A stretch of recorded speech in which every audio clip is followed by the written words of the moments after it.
Sherlock Holmes is a fictional character created by Scottish author and physician Sir Arthur Conan Doyle, a graduate of the University of Edinburgh Medical School.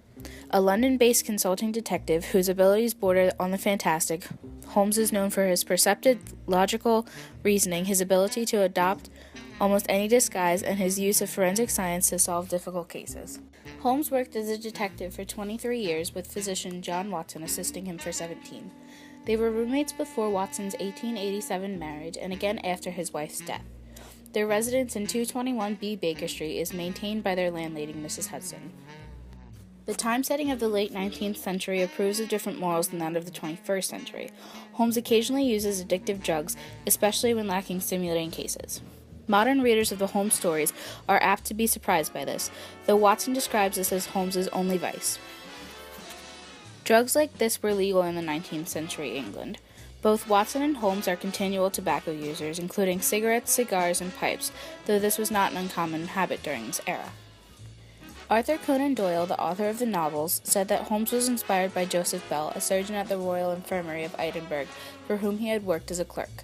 Like Holmes, Bell was noted for drawing broad conclusions from minute observations. However, he later wrote to Conan Doyle, "You are yourself Sherlock Holmes, and you well know it."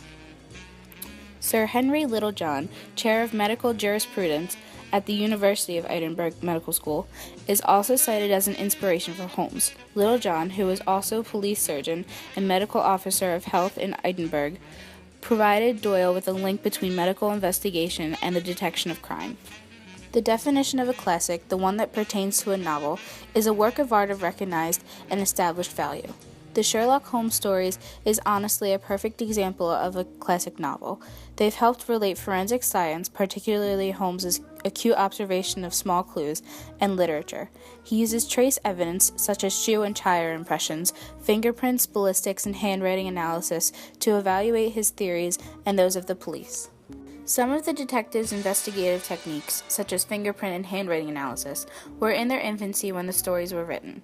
Holmes frequently laments about contamination of a crime scene, and nowadays crime scene integrity has become a standard investigative procedure. He uses analytical chemistry for blood residue analysis and toxicology to detect poisons. Holmes's home chemistry laboratory is mentioned in The Adventure of the Naval Treaty. Ballistics feature in The Adventure of the Empty House, when spent bullets are recovered and matched with a suspected murder weapon. In 2002, the Royal Society of Chemistry bestowed an honorary fellowship on Holmes for his use of forensic science and analytical chemistry in popular literature, making him, as of 2010, the only fictional character thus honored. The continuous recalling of all the informational assistance provided by the Sherlock Holmes novels helps to iterate the claim that they are indeed classics, which is, in fact, judged to the highest quality of its kind. As for the Hollywood aspect of Sherlock Holmes, many film adaptations have come close but never quite nailed the detective perfectly. Robert Downey Jr. plays a period Holmes who's living, working, and solving mysteries in the late Victorian era, just as Sir Arthur Conan Doyle intended his pipe-smoking detective to when he first created the character in 1887. Benedict Cumberbatch's modern-day take on Holmes is displayed in Sherlock, a show on the BBC, where this private detective lives and works in contemporary London, solving crimes by taking advantage of the latest technologies, including the internet and GPS. While Downey's Sherlock may wear the 19th century garb, he practices jiu-jitsu and displays himself like an action or spy movie hero rather than a detective.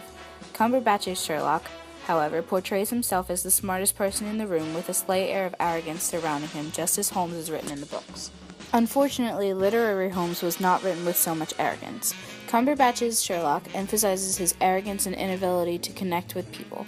This isn't evident in the books at all. Actually, Holmes is a patient and sympathetic listener most of the time and can easily charm people.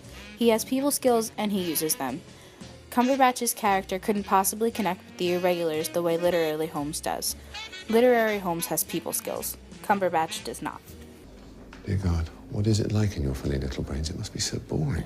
Whereas Robert Downey Jr.'s Sherlock does have this charm, but he's more off the wall than in the books. The books do not emphasize the fallout from the drugs. It's a natural inference, but at the same time, there's an instability about Robert Downey Jr.'s Sherlock that isn't really represented in the books. Literary Holmes is more in control than Robert Downey Jr.'s take on Sherlock Holmes.